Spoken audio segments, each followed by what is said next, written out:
हम डर के साथ जीवन बिताने का जरूरत नहीं. हम प्रभु के घर में वैसा नहीं आया, बल्कि प्रभु के घर में जन्म लेने के लिए प्रभु ने हमको कृपा दिया. By birth we are in the family of God. परमेश्वर के घर में हम वैसा नहीं आया, बल्कि परमेश्वर के घर में हम जन्म लिया. इसलिए स्वर्गदूत हमारे लिए हमारे साथ चलना जरूरी है.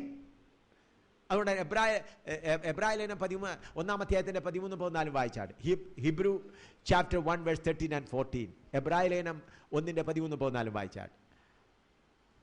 ഹിബ്രു എബ്രാനി 1:13-14.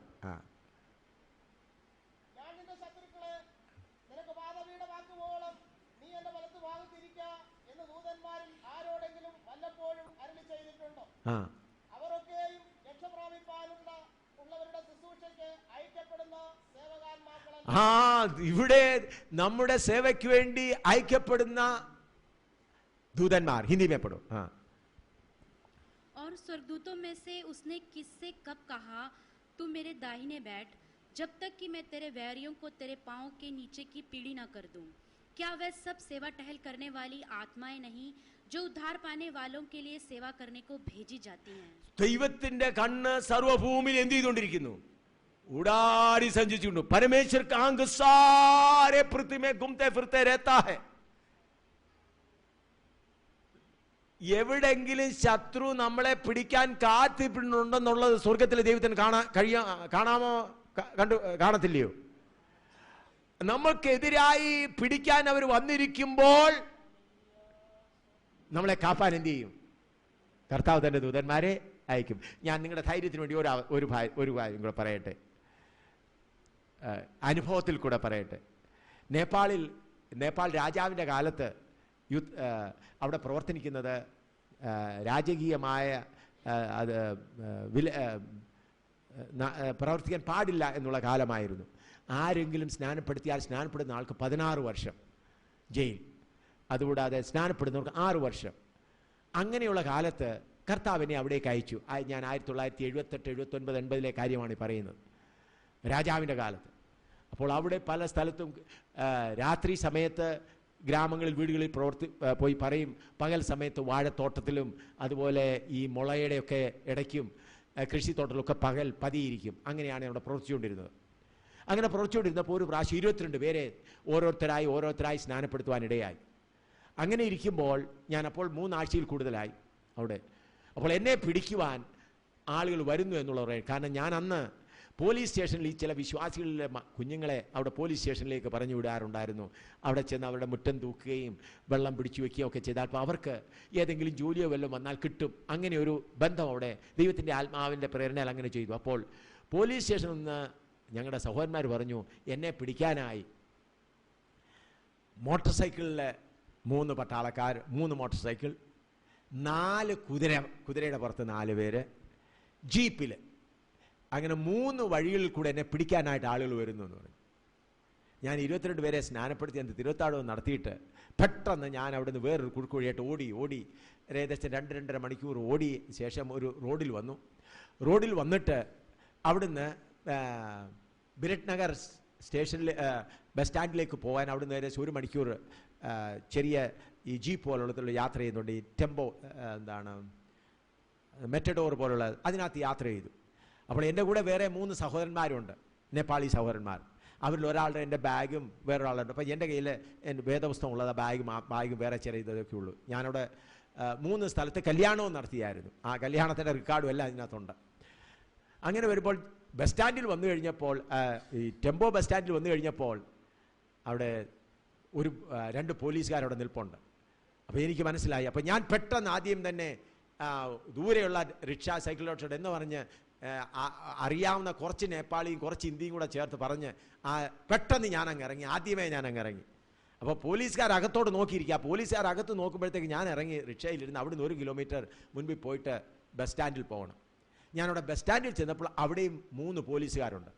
ആ ഒരു പോലീസുകാരൻ നേപ്പാളിൽ പറയുകയാണ്, അവനെ പിടിക്കാൻ പോയിട്ടുണ്ട്, എങ്ങനെയാലും അവരെ പിടിക്കും. അപ്പോൾ അവിടെ ഒരു ബസ് കക്കടവിട്ട ഇന്ത്യയുടെ ബോർഡറിലേക്ക് വരാനൊരു ബസ്സുണ്ട്. ഞാൻ ആ ബസ്സിൽ ആരുമില്ല. ഞാൻ ആ ബസ്സിൽ കയറി ഡ്രൈവറുടെ പുറകിലത്തെ സീറ്റിൽ, ഡ്രൈവറുടെ സീറ്റ് ഇങ്ങനെയുണ്ട്, അതിൻ്റെ പുറകിലത്തെ ഫസ്റ്റ് സീറ്റ് ഞാൻ അവിടെ ശാന്തമായിട്ട് അവിടെ ഇരുന്നു. അപ്പോൾ ഈ നേപ്പാളിയിൽ ഇവർ പറയുന്നുണ്ട് പിടിക്കണം. അപ്പോൾ കുറച്ച് കഴിഞ്ഞ് പോലീസുകാർ 2 പേര് അകത്ത് വന്നു. അപ്പോൾ 3-4 പേര് വന്നു. എന്നെ ഒഴിച്ച് ബാക്കിയുള്ളവരെയൊക്കെ അങ്ങ് ചെക്ക് ചെയ്തു. എൻ്റെ അടുക്കൽ ഞാൻ അവിടെ ഇരിപ്പുണ്ട്. ഞാൻ പറയും, ദൈവം നിങ്ങളെ കാക്കുന്നത് അനുഭവത്തോട് പറയുകയാണ്, ആരുടെയും കടം മേടിച്ച് പറയുകയല്ല. നോക്കി, എന്നോടൊന്നും ചോദിച്ചില്ല, അവരോട് ചോദിച്ചു പോയി. പിന്നെ 10 മിനിറ്റ് കഴിഞ്ഞ് വന്നപ്പോൾ ആളുകൾ 10-30 പേരായി. നോക്കി, അവർ വടിയുണ്ട്. അപ്പം അപ്പോൾ എൻ്റെ കൂടെ വന്ന 3 പേര് നേപ്പാളികളെ അവരെയും കണ്ടു. അവരുടെ വയറ്റത്തൊക്കെ ഇങ്ങനെ വടിയൊക്കെ വെച്ചിട്ട് അങ്ങനെ. പിന്നെ അവരെ ഒന്ന് പിടികിട്ടാൻ ഞാൻ അവരോടും ചോദിച്ചില്ല. വണ്ടി വിടുന്നതിന് 1 മിനിറ്റ് മുൻപ് വീണ്ടും 3 പോലീസുകാർ വന്ന് എല്ലാം ഒന്ന് നോക്കി. ഈ 3 സമയത്തും ഞാൻ അവിടെ ശാന്തനായി അവിടെ ഇരിപ്പുണ്ടവരാരും എന്നെ കണ്ടില്ല. അത് കഴിഞ്ഞ് വണ്ടി വിട്ടൊരു 10-15 കിലോമീറ്റർ ആയപ്പോൾ പുറകെ ജീപ്പും മോട്ടോർ സൈക്കിളും കൂടെ കയറി വന്ന് വണ്ടിയുടെ മുമ്പിൽ നിന്ന് നിർത്തി. അവർ ചീത്ത പറഞ്ഞുകൊണ്ട് ഇത് തൊഴിച്ചും കൊണ്ട് വണ്ടിക്കകത്ത് കയറി എല്ലാവരെയും ചെക്ക് ചെയ്തു. എന്നെ മാത്രം ചെക്ക് ചെയ്തില്ല. എന്നെ മാത്രം. അതാണ് ഞാൻ വിശ്വസിക്കുന്നത്. എന്നെ സൂക്ഷിക്കുന്ന ദൂതൻ അവിടെ മറഞ്ഞ് നിന്നു. ഞാനൊടുവിൽ അവരിറങ്ങിപ്പോയി. അപ്പോൾ എങ്ങനെയോ തേട്ടിപ്പോന്നു. ഞാൻ ബോർഡറിൽ വന്ന് ബാഗ്ഡോഗ്രായിൽ വന്നു കയറുന്നു. അപ്പോൾ എൻ്റെ കൂടെ ബാഗ്ഡോഗ്രായിൽ ഞാൻ ഒരു ടീമിനെ വിട്ടേച്ചാണ് ഞാൻ ഒറ്റയ്ക്കായി പോരുന്നത്. അതിൽ ഒരു ബെഹൽ എന്ന് പറഞ്ഞ ഒരു ക്യാപ്റ്റൻ ഇവിടെ ഉണ്ടായിരുന്നു. മിലിറ്ററിയിൽ നിന്ന് രക്ഷിക്കപ്പെട്ടു വന്ന ഒരു സഹോദരനായിരുന്നു. ആ സഹോദരനെ എന്നെ കണ്ടില്ലല്ലോ, ഞാൻ 3 ആഴ്ചയായി വന്നില്ലല്ലോ എന്ന് പറഞ്ഞാൽ അദ്ദേഹം ബിരട്ടനഗറിൽ വന്നു. അപ്പോൾ രാത്രിയായി, ഹോട്ടലിൽ താമസിക്കുക. അപ്പോൾ ഹോട്ടലിലെല്ലാം പോലീസ് ചെക്ക് ചെയ്യുകയാണ്. ഹോട്ടലിൻ്റെ കട്ടിൻ്റെ കീഴിൽ കൂടെ ചെക്ക് ചെയ്യുകയാണ്. അപ്പോൾ ഇവനോട് ചോദിക്കുകയാണ്. അപ്പോൾ ഞാൻ ഇങ്ങനെയാണെന്ന്. അപ്പം എൻ്റെ ഒരു രൂപം കിട്ടിയിട്ടുണ്ട്. ആ സഹോദരൻ നല്ല വെളുത്തിയ ഒരു സഹോദരനാണ്, വണ്ണമൊന്നും ഇല്ലാത്ത ഒരു സഹോദരനാണ്. അപ്പോൾ കട്ടിൻ്റെ കീഴിൽ കൂടെ നോക്കുകയാണ്. ഞാനപ്പോൾ എവിടെ എത്തി? ബാഗ്ഡോഗ്രായിലെത്തി. ഞാൻ പറഞ്ഞത് വേദപുസ്തകത്തിൽ എഴുതിയിരിക്കുന്നത് പോലെ ദൂതന്മാർ നമ്മളെ കാവലിടുവാനുണ്ടെന്ന് പറയുമ്പോൾ പിന്നെ എന്തിനായി പേടിക്കുന്നത്? പേടിച്ച് ഭയപ്പെട്ട് നടക്കേണ്ട ആവശ്യം ഇല്ല. അങ്ങനെ ഞാൻ ഒരു കാര്യം മാത്രമേ പറഞ്ഞുള്ളൂ. അങ്ങനെ എത്ര കാലം ചൈനയിൽ അങ്ങനെ എത്ര പ്രാവശ്യം കർത്താവ് അത്ഭുതകരമായി എന്നെ അറസ്റ്റ് ചെയ്യാൻ വന്നവരിൽ നിന്ന് കർത്താവിനെ വിടുവിച്ചു. അതെല്ലാം പറയുവാൻ ഇപ്പോൾ സമയമില്ല. ഞാൻ പറഞ്ഞത്, പ്രിയമുള്ളവരെ, ദൈവത്തിൻ്റെ പ്ലാൻ അനുസരിച്ച് വിടുവിക്കപ്പെട്ട് മുൻപോട്ട് കൊണ്ടുവരപ്പെട്ട ദൈവജനങ്ങളാണ് നാം ആരുടെയും ദയയിലല്ല, സാത്താൻ്റെ ദയയിലുമല്ല. സാത്താനെ ദൈവം സൃഷ്ടിച്ചത് നമ്മുടെ ഗുണത്തിന് വേണ്ടിയാണ്. അവൻ നമ്മൾക്കെതിരായിട്ട് പ്രവർത്തിച്ച് നാം അവനെ ജയിച്ച് അവനെ ആരെ പോലെ ആയിത്തീരണം? കർത്താവിനെ പോലെ ആയിത്തീരണം. അതുകൊണ്ട് സാത്താനോട് നമുക്ക് നോക്കി പറയാൻ ധൈര്യം ഉണ്ടാകണം. സാത്താനെ, നിന്നെ സൃഷ്ടിച്ചത് എനിക്ക് വേണ്ടിയാണ്, എൻ്റെ നന്മയ്ക്ക് വേണ്ടിയാണ്. നീ എന്ത് ചെയ്താലും എനിക്ക് നന്മയേ ഉള്ളൂ. ഹല്ലേലൂയ. ഞാൻ അങ്ങനെയാണ് പറയാറുള്ളത്. സാത്താനെ, നീ എന്ത് ചെയ്താലും എനിക്ക് നന്മയുള്ളൂ. റോമാലേഖനം 8:28 പറയുന്നു, ദൈവം തന്നെ നിർണയപ്രകാരം വിളിക്കപ്പെട്ടവർക്ക് എല്ലാം എന്താകുന്നു? നന്മയ്ക്കായി കൂടി. അതുകൊണ്ട് സാത്താൻ എന്ത് ചെയ്താലും നമ്മുടെ നന്മയ്ക്ക് വേണ്ടിയാണ്. അതുകൊണ്ട് അങ്ങനെ നമ്മൾ ഭാരപ്പെടേണ്ട ആവശ്യമില്ല. അതുകൊണ്ട് പ്രിയമുള്ളവരെ, ദൈവം നമ്മെ തന്നെ പോലെ ആക്കുവാനുള്ള ഉദ്ദേശപ്രകാരമാണ് സൃഷ്ടിച്ചത്. അതിനാൽ ആ സൃഷ്ടിയിൽ ആദമിന്റെ പാപത്താൽ നാം വീണുപോയെങ്കിലും രണ്ടാമത്തെ നമ്മുടെ അകത്തെ മനുഷ്യനെ എങ്ങനെയാ സൃഷ്ടിച്ചിരിക്കുന്നത്? അവന്റെ ബീജത്താൽ. ആ ബീജം ആരാണ്? വചനമാകുന്ന ബീജം. അതാരാണ്? യോഹന്നാന്റെ സുവിശേഷം 1-ാം അധ്യായം 1-ാം വാക്യം. प्रभु ने अपने वचन के बीज से हमको सृजा है. वो वचन का बीज कौन है? यूहन्ना 1 अध्याय 1 पद. 1:1. യോഹന്നാൻ 1:1 വായിച്ചാൽ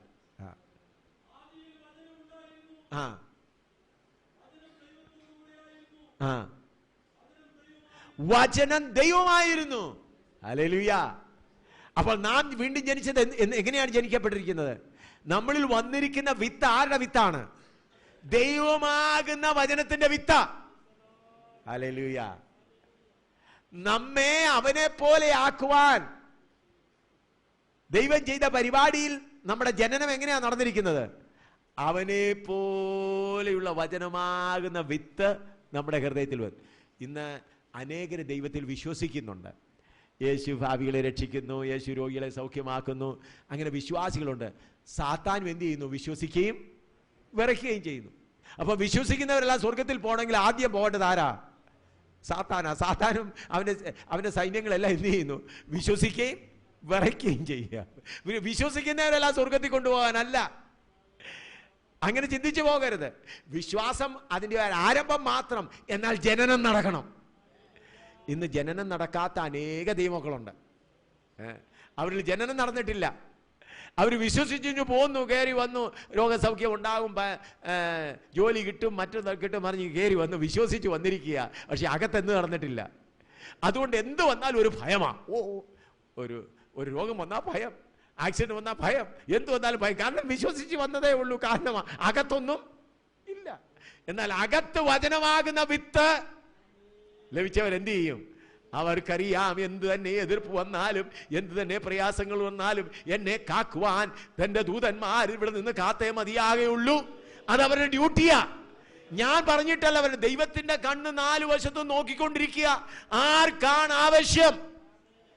ആരെയാണ് സാത്താൻ ആക്രമിക്കാൻ പോകുന്നത്? ദൈവത്തിന്റെ കണ്ണിങ്ങനെ നോക്കിക്കൊണ്ടിരിക്കുകയാണ്. അവിടെ നമ്മൾ പറയുന്നതിന് മുമ്പേ എനിക്കറിഞ്ഞുകൂടായിരുന്നു ദൂതന്മാരെ കൊണ്ട് ദൈവം ഇങ്ങനെ എന്നെ രക്ഷിക്കുമെന്ന് എനിക്കറിഞ്ഞുകൂടാ. കർത്താവേ ദൂതന്മാരെ അയക്കണമേ എന്ന് പറഞ്ഞില്ല. ഞാനിങ്ങനെ സ്തോത്രം കർത്താവേ സ്തോത്രം പിടിച്ചുകൊണ്ട് പോകുന്നെങ്കിൽ ഇത് ചിലപ്പോൾ ഇതെൻ്റെ ഒടുവിലത്തേതായിരിക്കും. ഞാൻ വിചാരിക്കുന്നത് ഇനി 16 വർഷം ജയിലിൽ കിടക്കേണ്ടി വരും എന്നിങ്ങനെ ചിന്തിച്ചുകൊണ്ട് ഞാൻ ഇരിക്കുക. എന്നാൽ സ്തോത്രം, കർത്താവ് അത്ഭുതകരമായി സൂക്ഷിച്ച് നടത്തിയത് കൊണ്ട് എന്ത് ചെയ്തു? അതെന്താ? കർത്താവ് തൻ്റെ ദൂതനെ എന്ത് ചെയ്തു? ആ 3 നേപ്പാളി പോലീസിനേക്കാൾ വലിയവനായ കർത്താവിൻ്റെ ദൂതൻ വന്ന് അവിടെ മറഞ്ഞു നിന്ന് കാണും. മറിഞ്ഞു നിന്നോട് അവർക്ക് അങ്ങോട്ട് എന്നെ തൊടാൻ, കാരണം എൻ്റെ അടുത്തിരിക്കുന്നവരെയും വരെ നോക്കിയെന്ന് എന്നെ മാത്രം ഇത് ചെയ്യുന്നില്ല. ഞങ്ങൾ ഇരുന്ന ആ സീറ്റിൽ 3 പേരാ ഇരിക്കേണ്ടത്.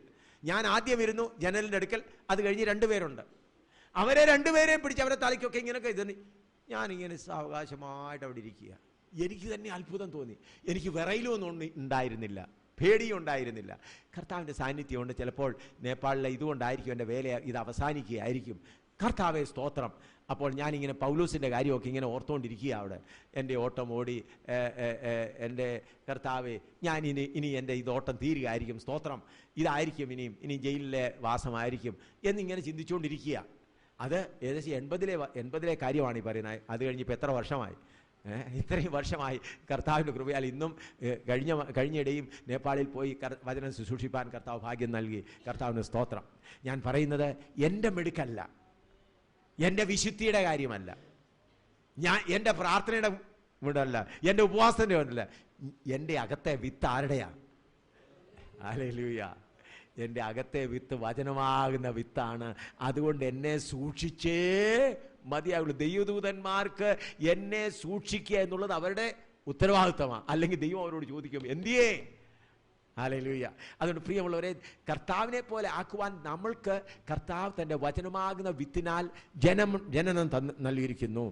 ഇനി അതുകൂടാതെ എഫേസ്യർ 2:19 വായിച്ചാൽ, എഫേഷ്യൻസ് 2:19, എഫേഷ്യൻസ് 2:19, എഫേസ്യ ലേഖനം 2:19.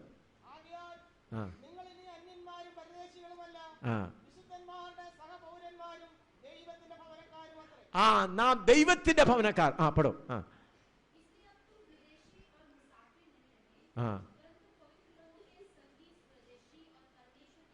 हम परमेश्वर के घराने के हो गए. हम परमेश्वर के घर में परमेश्वर के वचन के बीज के द्वारा जन्म लिया और उसके बाद हम क्या हो गया? परमेश्वर के घराने के हो गए. നാം ദൈവത്തിന്റെ ഭവനക്കാരെ. ദൈവത്തിന്റെ ഭവനക്കാരെക്കാൾ ഉയർന്നവർ വല്ലവരും ഉണ്ടോ? പറഞ്ഞാൽ ദൈവത്തിന്റെ ഭവനക്കാര് എത്ര വലിയ ചക്രവർത്തിമാരുടെ മക്കളായാലും എത്ര വലിയ രാജാക്കന്മാരുടെ മക്കളായാലും നമ്മളിൽ താഴെയാണവർ. നാം ആരാണ്? വലിയവനായ ദൈവത്തിന്റെ ഭവനക്കാരാണ്. സ്തോത്രം. നമ്മൾ ബലഹീനരാണെങ്കിലും, നമ്മൾക്ക് ഡിഗ്രിയും പഠിത്തവും ഒന്നുമില്ലെങ്കിലും, സ്കൂളിൽ 1 പ്രാവശ്യം പോലും പോയിട്ടില്ലെങ്കിലും, മലയാളത്തിൻ്റെ ഒരക്ഷരം അറിയത്തില്ലെങ്കിലും, വചനമാകുന്ന വിത്ത് നിന്റെ ഉള്ളിൽ കടന്നു വന്നിട്ടുണ്ടെങ്കിൽ നീ ദൈവത്തിന്റെ ഭവനക്കാരനാണ്. സ്തോത്രം. ആ ഗമയിൽ വേണം നടക്കാൻ, അഹങ്കാരമല്ല. ആ ഗമയിൽ ഞാൻ ദൈവത്തിന്റെ ഭവനക്കാരാണ്. ഞാൻ ആരാണെന്ന് നിനക്ക് അറിയാമോ? ഹല്ലേലൂയ. ഞാൻ ദൈവത്തിന്റെ ഭവനക്കാരാണ്. ആരാണ്? നമ്മുടെ പിതാവ്. ആകാശത്തെയും ഭൂമിയെയും സൃഷ്ടിച്ചവനായ ദൈവത്തിന്റെ ഭവനക്കാരൻ. ഞാൻ അതുകൊണ്ടാണ് എങ്ങും കർത്താവിൻ്റെ വേലയ്ക്ക് വേണ്ടി ആരോടും പണം ചോദിക്കാത്തത്. കാരണം എൻ്റെ അപ്പൻ്റെ ജോലിയാ, എൻ്റെ അപ്പനാ ചെയ്യേണ്ടത്, ഞാനെന്തിനാ? എൻ്റെ ജോലി എത്തുക, എൻ്റെ അപ്പൻ പറയുന്നില്ല ഞാനങ്ങ് ചെയ്താൽ മതി, ബാക്കിയല്ല അപ്പൻ്റെ കാര്യമാണ്.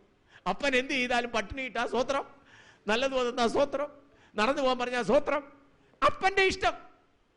ഹല്ലേലൂയ. നാം ദൈവത്തിൻ്റെ ഭവനക്കാർ.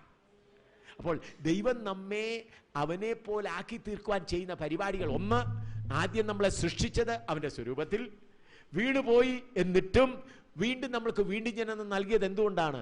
അവൻ്റെ വചനമാകുന്ന വിത്ത് അയച്ചിട്ട്. പിന്നെ അവനെ നമ്മളെ എന്താക്കി തീർത്തു? ദൈവത്തിൻ്റെ भवनकार. हम परमेश्वर के घराने के हो गए.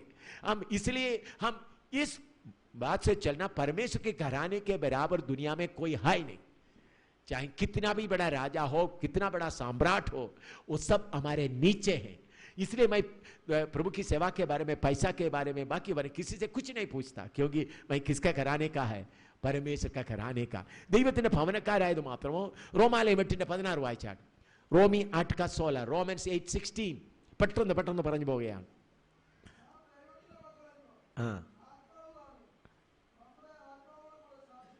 ഹല്ലേലൂയ. ദൈവത്തിന്റെ മക്കൾ എന്ന ആത്മാവ് തന്നെ എന്ത് ചെയ്യുന്നു? സാക്ഷി പറയുന്നു. ജനിച്ചതുപോലെ മാത്രമല്ല, കണ്ടോ, हिंदी में पढ़ो जल्दी. 16. आत्मा आप ही हमारे आत्मा के साथ गवाही देता है. പ്രിയമുള്ളവരെ എന്ന് ശ്രദ്ധിക്കണേ. വചനപ്രകാരം നാം ദൈവത്തിന്റെ ഭവനത്തിൽ ജനിച്ചു, വചനമാകുന്ന വിത്ത് നമ്മിൽ വന്നിട്ടുണ്ട്. അതുകൂടാതെ നാം ദൈവത്തിന്റെ ഭവനക്കാരാണ്. അതുകൂടാതെ ദൈവത്തിന്റെ ആത്മാവ് എപ്പോഴും നമ്മളോട് പറഞ്ഞുകൊണ്ടിരിക്കുക, നീ ദൈവത്തിന്റെ മകനാണ്, ദൈവത്തിന്റെ മകനാണ്, ദൈവത്തിന്റെ മകനാണ്, ദൈവത്തിന്റെ മകനാണ്. ഹല്ലേലൂയ, സ്തോത്രം. നമ്മുടെ ആത്മാവ് സാക്ഷ്യം പറഞ്ഞുകൊണ്ടിരിക്കുക. ശാമുവേലിനോട് പറഞ്ഞു, ശാമുവേലേ, നീ മത്തായിച്ചന്റെ മകനല്ല, മത്തായിച്ചന്റെ മകൻ, നീ ശരീരത്തിൽ മത്തായിച്ചന്റെ മകനാണ്, എന്നാൽ നീ സ്വർഗീയ കുടുംബത്തിൽ ജനിച്ചവനാണ്, നീ ദൈവത്തിന്റെ മകനാണ് എന്ന് പരിശുദ്ധാത്മാവ് എന്നോട് സാക്ഷ്യം പറഞ്ഞുകൊണ്ടിരിക്കുക. ഈ പരിശുദ്ധാത്മാവിന്റെ സാക്ഷ്യം കേൾക്കാൻ ചിലപ്പോൾ നമുക്ക് സമയമില്ല, നമ്മൾ അതിന് സമയം എടുക്കുകയില്ല. പെട്ടെന്ന് ചുറ്റുപാടുള്ളതായ കാറ്റും കേളവും ഒക്കെ കണ്ടങ്ങ് പേടിച്ചു പോകും. ഹല്ലേലൂയ. കാറ്റും തിരമാലയും കണ്ടിട്ട് ശിഷ്യന്മാർ പേടിച്ചതുപോലെ നമ്മൾ എന്ത് ചെയ്യും? അങ്ങ് പേടിച്ചു പോകും. നമ്മൾ വായിക്കുന്നുണ്ടല്ലോ, ദൈവത്തെ അറിഞ്ഞവർ എന്ത് ചെയ്യും? ഉറച്ചു നിന്ന് വീര്യം പ്രവർത്തിക്കും. ദാനിയേലിന്റെ പ്രവചനം വായിക്കുന്നല്ലോ. അതുകൊണ്ട് ദൈവത്തിന്റെ ആത്മാവ് എന്നോട് നിങ്ങളോട് സാക്ഷ്യം പറഞ്ഞുകൊണ്ടിരിക്കുക, നീ ആരാണ്? ദൈവത്തിന്റെ മകൻ. ഹല്ലേലൂയ. കാറ്റ് വരുമ്പോൾ, രോഗം വരുമ്പോൾ, ദുഃഖം വരുമ്പോൾ, പ്രയാസങ്ങൾ വരുമ്പോൾ, പട്ടിണി വരുമ്പോൾ, അപകടങ്ങൾ വരുമ്പോൾ, നിന്ന വരുമ്പോൾ, നമ്മുടെ ഹൃദയത്തിൽ കൂടെ ഒരു സാക്ഷ്യം നടന്നുകൊണ്ടിരിക്കുകയാണ്, ഞാൻ ദൈവത്തിന്റെ മകനാണ്, ഞാൻ ദൈവത്തിന്റെ മകനാണ്, ഞാൻ ദൈവത്തിന്റെ മകനാണ്. പ്രിയ സഹോദര, നിന്റെ പേഴ്സിൽ 1 രൂപ പോലും ഇല്ലെങ്കിലും, നീ രോഗം കൊണ്ട് 4 വശത്തും കാറ്റടിച്ച് നിൽക്കുകയാണെങ്കിലും, നീ ആരാണ്? ദൈവത്തിന്റെ മകനെന്ന് പരിശുദ്ധാത്മാവ് നമ്മളോട് സാക്ഷ്യം പറഞ്ഞുകൊണ്ടിരിക്കുന്നു. ഹല്ലേലൂയ. നമുക്ക് ധൈര്യം തന്നുകൊണ്ടിരിക്കുന്നു. ഹല്ലേലൂയ. ഞാൻ എങ്ങനെയാണ് ഈ 1000 10,000 എനിക്കെതിരായിട്ട് വരുമ്പോൾ ഞാൻ അവരുടെ മുമ്പിൽ നിൽക്കുന്നത്? എത്രയോ അപകടങ്ങൾ, എത്രയോ ഉപദ്രവങ്ങൾ വരുന്നു, വെല്ലുവിളിക്കാൻ എത്ര പേര് വരുന്നു. അന്നേരം എല്ലാം നിൽക്കുന്ന എന്താണ്? ഉള്ളിലൊരു ധൈര്യം. ഞാൻ ആരാണ്? ഞാൻ ദൈവത്തിൻ്റെ മകനാണ്. പരിശുദ്ധാത്മാവ് എപ്പോഴും ആ ദൈവത്തിൻ്റെ മകൻ എന്നുള്ളതായ ആ വാർത്ത കേട്ട് കഴിയുമ്പോൾ അകത്തെ ഭയമെല്ലാം അങ്ങ് മാറിപ്പോയി. ചിലപ്പോൾ മനുഷ്യനായതുകൊണ്ട് അവിടെ അടി വരുന്നു, ഇവിടെ അടി വരുന്നു, രാത്രിയിൽ പിടിക്കാൻ വരുന്നു, വീടിന്ന് കാലിയാൻ വരുന്നു എന്നൊക്കെ കേൾക്കുമ്പോൾ മനുഷ്യ രീതിയിൽ ഒരു ഭയം തോന്നുമ്പോൾ, ഇച്ചിരി നേരം മുട്ടിന്മേലിരുന്ന് ഒന്ന് പ്രാർത്ഥിച്ച് കഴിയുമ്പോൾ, ആത്മാവിലൊന്ന് ആരാധിച്ച് കഴിയുമ്പോൾ, സിംഹത്തെ പോലുള്ള ധൈര്യം ഹൃദയത്തിൽ കടന്നു വരുന്നു. എന്തുകൊണ്ടാണ്? ദൈവത്തിൻ്റെ മകൻ. അപ്പോൾ ആത്മാവ് താനും നമ്മൾക്ക് എന്ത് ചെയ്യുന്നു? സാക്ഷി പറയുന്നു, നാം ദൈവത്തിൻ്റെ മക്കളാകുന്നു. हालेलुया. കർത്താവിന് സ്തോത്രം. हमारे अंदर में परमेश्वर की आत्मा गवाही देते हैं हम कौन है? परमेश्वर का संतान है. तो हर समय चाहे कितना भी मुसीबत आए, कितना भी परेशानी आए, हमेशा परमेश्वर की आत्मा हमको गवाही देता रहते, तुम साधारण व्यक्ति नहीं है, बल्कि तुम परमेश्वर का संतान है, परमेश्वर का संतान है. അത് മാത്രമോ? അതിന്റെ 17ാം വാക്യം, റോമർ 8:17. റോമർ 8:17, റോമൻസ് 8:17.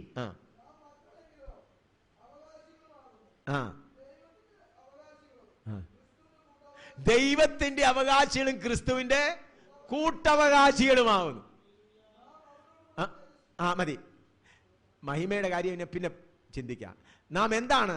അവകാശികളും ദൈവത്തിന്റെ കൂട്ടവകാശികളാണ്. നാം ദൈവത്തിന്റെ കൂട്ടവകാശികളായി തീർന്നു കഴിഞ്ഞാൽ പിന്നെ നമ്മൾ എന്തിനെ ഭയപ്പെടുന്നത്? പിന്നെ എന്തിന്റെ കുറവാണ് നമുക്കുള്ളത്? പറഞ്ഞാട്ട്, അവകാശികളും കൂട്ടവകാശികളും ആയി തീർന്നാൽ പിന്നെ നമുക്ക് വല്ലതിന്റെ കുറവുണ്ടോ? അതുമാത്രമോ? അതിന്റെ 17-ാം വാക്യം, റോമർ 8:17. റോമർ 8:17. റോമൻസ് 8:17.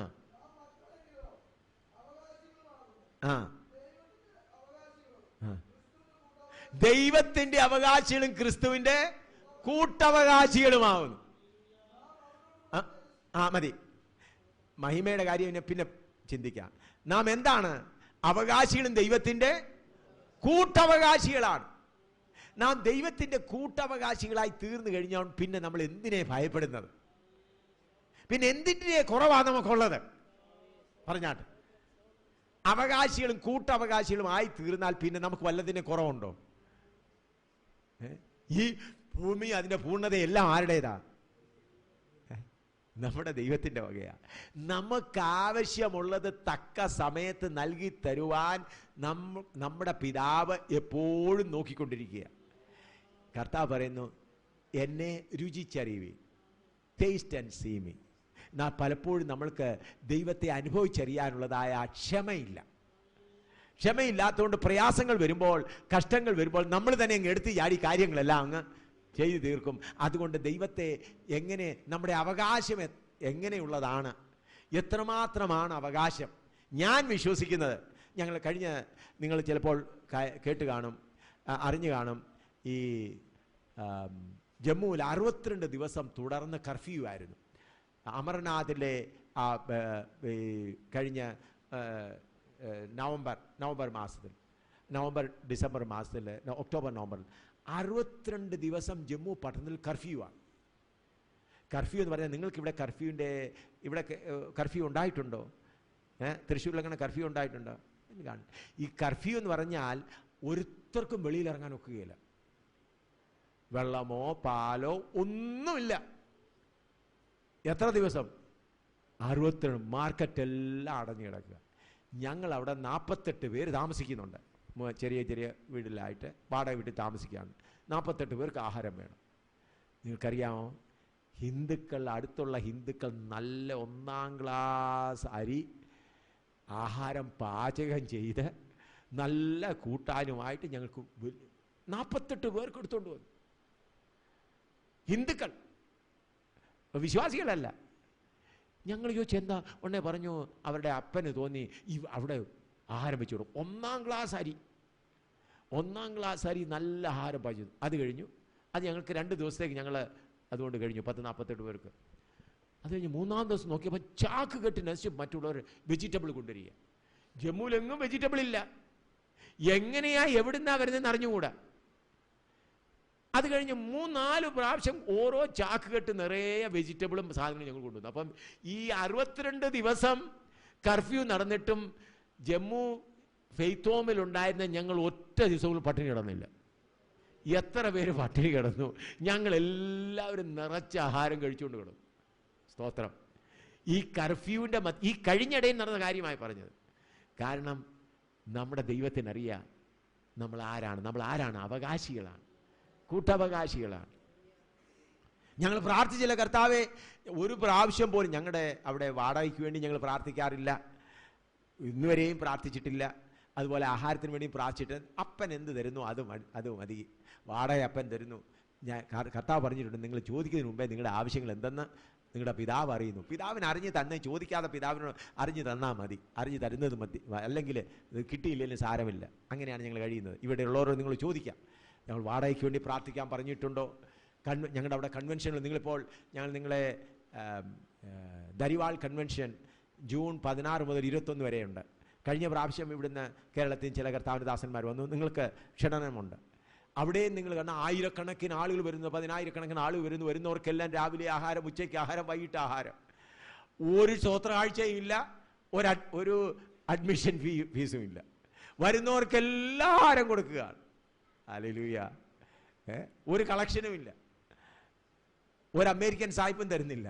ഞങ്ങളുടെ പിതാവ് എല്ലാം തരുന്നു. സ്തോത്രം. പിതാവ് എല്ലാം തരുവാൻ ചിലപ്പോൾ ട്രക്ക് നിറച്ചായിരിക്കും അരി വരുന്നത്. ആരാ കൂട്ടാനുള്ളത് ടൊമാറ്റോസും ഒക്കെ ട്രക്ക് നിറച്ച ആളുകൾ കൊണ്ടുവരുന്നത്. നമ്മളവരും പറയണ്ട, അവിടെ വന്ന് ഇറക്കിക്കോളൂ. ഹല്ലേലൂയ. കാരണം നമ്മുടെ പിതാവ് എന്ത് ചെയ്യുന്നു? നമ്മൾക്ക് വേണ്ടി അറിയുന്നു. അതുകൊണ്ട് നാം കൂട്ടവകാശികളാണ്. അപ്പോൾ അവൻ്റെ കുടുംബത്തിൽ നാം ജനിക്കുവാൻ ഭാഗ്യം നൽകി അവൻ്റെ മക്കളാണെന്ന് നമ്മളോട് സാക്ഷ്യം പറഞ്ഞുകൊണ്ടിരിക്കുന്നു. അതുകൂടാതെ നാം കൂട്ടവകാശികളുമാണ്. അത് മാത്രമല്ല, ഇനി പെട്ടെന്ന് ഒന്ന് രണ്ട് വാക്യം കൊണ്ട് വായിച്ചിട്ട് നമുക്ക് ആരാധനയ്ക്ക് വേണ്ടി എഫേസ്യ ലേഖനം 3 മുതൽ 6 വരെ ഒന്ന് വായിച്ചാട്ട്. എഫേഷ്യൻസ് 3:3-6 ഒന്ന് വായിച്ചാട്ട്. എഫേഷ്യൻ 3 മുതൽ 6 വരെ.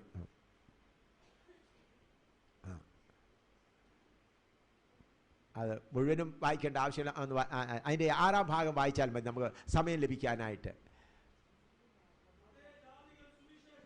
ആ ആ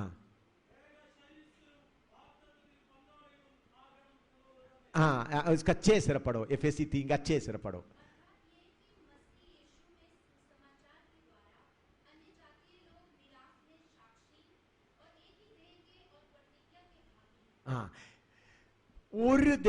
ഒരു ശരീരത്തിന്റെ ഏക ശരീരസ്ഥരായി തീരുക. ഞാൻ പറഞ്ഞ നമ്മുടെ മെയിൻ വിഷയം എന്താണ്? നിങ്ങൾ തമ്മിൽ സ്നേഹിക്കുമെങ്കിൽ ലോകം അറിയും നിങ്ങൾ എൻ്റെ ശിഷ്യന്മാരാണ്. ഞാൻ പറഞ്ഞു, തലയിൽ മഴ വരികയാണെങ്കിൽ, മഴവെള്ളം വീഴുകയാണെങ്കിൽ കൈ അങ്ങ് എന്ത് ചെയ്യും? അറിയാതെ തന്നെ തലയിൽ പോകും. അപ്പോൾ നമ്മളെ ദൈവത്തിൻ്റെ പ്രോഗ്രാം നിങ്ങൾ മനസ്സിലാക്കണം. ഒന്ന്, ആദ്യമായി തൻ്റെ സ്വരൂപത്തിൽ സാധ്യത സൃഷ്ടിച്ചു, മനുഷ്യൻ വീണുപോയി. എങ്കിലും രണ്ടാമത് കർത്താവായ യേശുക്രിസ്തു ഈ ഭൂമിയിൽ വന്ന ശേഷം നമ്മിൽ തൻ്റെ വചനമാകുന്ന വിത്ത് മുഖാന്തരം തൻ്റെ കുടുംബത്തിൽ ജനിക്കുവാൻ നമുക്ക് ഭാഗ്യം നൽകി. അതുകൂടാതെ തൻ്റെ ആത്മാവിനെ നൽകി നാം അവൻ്റെ മക്കളെന്ന് എപ്പോഴും സാക്ഷ്യം പറഞ്ഞുകൊണ്ടിരിക്കുന്നു, നമ്മെ അവകാശികളുമാക്കി. അതുകൂടാതെ അവൻ നമ്മളെ എങ്ങനെ സുവിശേഷ നിമിത്തം എന്താക്കി തീർക്കുക? ഏക ശരീരസ്ഥൻ. സ്നേഹം ഉത്ഭവിക്കേണ്ടത് ആരംഭം അവിടെയാണ്. നാം എന്താകുന്നതിന് വേണ്ടിയാണ് കർത്താവ് നമ്മളെ രക്ഷയിലേക്ക് കൊണ്ടുവന്നിരിക്കുന്നത്? പലരാകുന്ന നാം ഒരു ശരീരം. ഹല്ലേലൂയ. ഏക ശരീരസ്ഥരായി ഈ ഭൂമിയിൽ വെളിപ്പെടണം. അവിടെ നാം ഏക ശരീരസ്ഥരായി വെളിപ്പെടും. എന്നാൽ ഇവിടെ നമ്മൾ എന്ത് ചെയ്യണം? ഏക ശരീരസ്ഥരായി വെളിപ്പെടണം. ഹല്ലേലൂയ. ഏക ശരീരസ്ഥരാകുവാൻ, അതാണ് സഭയുടെ മർമ്മം. സുവിശേഷത്തിന്റെ മർമ്മം അതാണ്, ഏക ശരീരസ്ഥരാകുവാൻ. അപ്പോൾ രോഗശാന്തി ആയതുകൊണ്ടോ നമ്മുടെ കാര്യങ്ങൾ, കുഞ്ഞുങ്ങളുടെ കാര്യം നടന്നതുകൊണ്ടോ കാര്യമാകുന്നില്ല. പുതിയ യെരൂശലേമിൽ പാർക്കുന്നവരാരാണ്? പറഞ്ഞാട്ട്, ഏക ശരീരസ്ഥർ മാത്രമേ പുതിയ യെരൂശലേമിൽ കാണുകയുള്ളൂ. പുതിയ ഭൂമിയിലെ കാര്യമല്ല ഞാൻ പറഞ്ഞത്. പുതിയ യെരൂശലേമിൽ ആരെ കാണുകയുള്ളൂ? ഏക ശരീരസ്ഥർ മാത്രമേ പുതിയ യെരൂശലേമിൽ കാണുകയുള്ളൂ. അതുകൊണ്ട് ഇന്ന് അനേകരും കർത്താവെ പ്രാർത്ഥിച്ച് ഓരോ കാര്യങ്ങളൊക്കെ വാങ്ങിച്ച് പോകുന്നു. ചിലർക്ക് കർത്താവിൻ്റെ നന്മയാണ് വേണ്ടത്, എന്നാൽ ചുരുക്കം ചില പേർക്ക് കർത്താവിനെ മതി. അനേകർക്കും എന്താണ്? അപ്പൊ കർത്താവിന്റെ നന്മ വേണമെങ്കിൽ കർത്താവ് നിനക്ക് നന്മ എടുത്തോ, അതിന്റെ സുഖം നീ അനുഭവിച്ചോ. എന്നാൽ ചിലർ പറയുന്ന, കർത്താവേ സ്വർഗത്തിൽ വേറെ ഒന്നും എനിക്ക് വേണ്ട, ഈ ഭൂമിയിൽ നീ അല്ലാതെ എനിക്ക് വേറെ ഒന്നും വേണ്ട. ചിലർ, കർത്താവേ എനിക്ക് ജോലി വേണം, എൻ്റെ മകളെ കെട്ടിക്കണം, എനിക്ക് വസ്തു വേണം, എനിക്ക് വീട് വേണം. കർത്താവ് പറയും, മോനെ നീ എടുത്തോ, ഇതെല്ലാം എടുത്തോ, കർത്താവ് എല്ലാം അങ്ങ് തരും. അതിൻ്റെ നന്മ അനുഭവിച്ചു. എന്നാൽ ഒരു കൂട്ടമുണ്ട്, കർത്താവ് എനിക്ക് നിന്നെ മതി. അവർ കഷ്ടതയുടെയും ഇടുക്കത്തിൻ്റെയും ഞെരുക്കത്തിൻ്റെയും പാതകളിൽ പോകുമ്പോൾ ദൈവം അവരോടുകൂടെ ഇരുന്ന് നടത്തുന്ന വഴികൾ മനസ്സിലാക്കി അവനിൽ സന്തോഷിക്കും. രണ്ടു കൂട്ടം ദൈവമക്കളുണ്ട്. ദൈവത്തിൽ നിന്ന് സമ്പത്തുകൾ വാങ്ങി സന്തോഷിക്കുന്ന ഒരു കൂട്ടം. എന്നാൽ ഒരു കൂട്ടം പറയുന്നത്, കർത്താവേ എനിക്ക് സമ്പത്ത് വേണ്ട, എനിക്ക് നിന്നെയാണ് വേണ്ടത്. അവർ കഷ്ടങ്ങളുടെയും രോഗത്തിൻ്റെയും പ്രയാസങ്ങളുടെയും മധ്യത്തിൽ കൂടെ പോകുമ്പോൾ ഓരോ സമയത്ത് കർത്താവ് അവരോട് കൂടെ ഇരുന്ന് നടത്തി അവർക്ക് അത് അനുഭവമായി തീരുന്നു. ഹല്ലേലൂയ. അപ്പോൾ നമ്മെ കർത്താവെ എങ്ങനെയാക്കാൻ ആഗ്രഹിക്കുന്നത്? ഏക ശരീരസ്ഥരായാൽ സ്നേഹം വരുമോ? പറഞ്ഞാൽ, നിങ്ങൾ പറഞ്ഞാൽ, ഈ വിരലിനെ സ്നേഹിക്കുന്നുണ്ടോ ഇല്ലയോ? ഇത് ശരി, ഇത് ഇടത്തെ കയ്യ വിരലാണ്, ഇത് വലത്തെ കയ്യ വിരലാണ്. ഈ വിരലിനോട് സ്നേഹമുണ്ടോ? ഇതേലൊരു ഈച്ച കടിക്കണം, ഇതേലൊരു കൊതുക് വരണം, അന്നേരം അറിയാം ഈ കൈ. ആരും പറയാതെ എന്ത് ചെയ്യും? വരുമോ ഇല്ലയോ? ഹല്ലേലൂയ. ഏക ശരീരസ്ഥരായി കഴിഞ്ഞാൽ ദൈവമക്കൾ തമ്മിലുള്ള സ്നേഹം എത്ര വലിയതാകുമെന്നറിയാമോ? ഹല്ലേലൂയ. നമ്മുടെ കർത്താവ് അതാണ് നമ്മിൽ കൂടെ ആഗ്രഹിക്കുന്നത്. നാം ഏക ശരീരസ്ഥരായി തീരണം ദൈവത്തിൻ്റെ പരിശുദ്ധാത്മാവിൽ കൂടെ. അതിനുവേണ്ടിയാണ് ഒരു വാക്ക് കൂടെ വായിക്കാമല്ലോ. കുറച്ചേറെ വാക്യങ്ങളുണ്ട്, അത് പിന്നെ തുടർന്ന് വായിക്കാം. 1 കൊരിന്തി 12:13 വായിച്ചാട്ട്. 1 കൊരിന്തി 12:13. 1 Corinthians chapter 12 verse 12 and 13.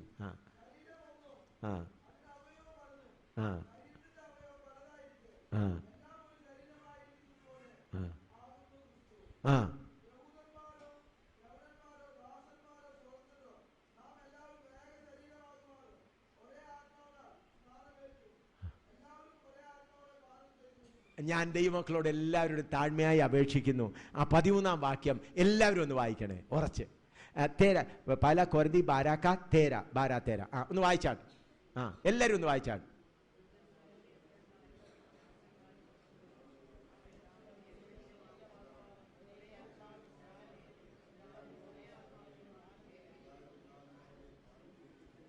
Hallelujah. ഏക ശരീരമാകുമാറ് ഒരേ ആത്മാവിൽ സ്നാനമേറ്റും ഒരേ ആത്മാവിനെ പാനം ചെയ്തുമിരിക്കുന്നു. IPCയിലെ സഹോദരന്മാരായാലും, അസംബ്ലീസിലെ സഹോദരന്മാരായാലും, ചർച്ച് ഓഫ് ഗോഡിലെ ആയാലും, ചർച്ച് ഓഫ് ആയാലും, ഇൻഡിപെൻഡൻ്റ് ആയാലും എല്ലാവരും ഒരു ശരീരമാണ്. ഹല്ലേലൂയ. നമ്മൾ കർത്താവിന് വേണ്ടി ഒത്തിരി പ്രവർത്തിച്ചു, നല്ലത് തന്നെ. എന്നാൽ തൃശ്ശൂർ പട്ടണം നിങ്ങൾ ദൈവത്തിൻ്റെ ശിഷ്യന്മാർ, യേശുവിൻ്റെ ശിഷ്യന്മാരെന്ന് അറിയണമെങ്കിൽ നിങ്ങൾ ചർച്ച് ഓഫ് ഗോഡ് ആകട്ടെ, IPC ആകട്ടെ, ഷാരോൻ ആകട്ടെ, ഏത് ഗ്രൂപ്പ് ആയിക്കൊള്ളട്ടെ, അതെല്ലാം നമ്മൾക്ക് ആവശ്യമാണ്. എന്നാൽ നമ്മൾ തമ്മിൽ ഒരു ശരീരമാകത്തക്കവണ്ണമാണ് നാം സ്നാനപ്പെട്ട് ഒരേ ആത്മാവിനെ പാനം ചെയ്തുകൊണ്ടിരിക്കുന്നത്. ഹല്ലേലൂയ. ഇനി അല്പനേരം നമ്മൾ പ്രാർത്ഥിക്കാൻ പോകുകയാണ്.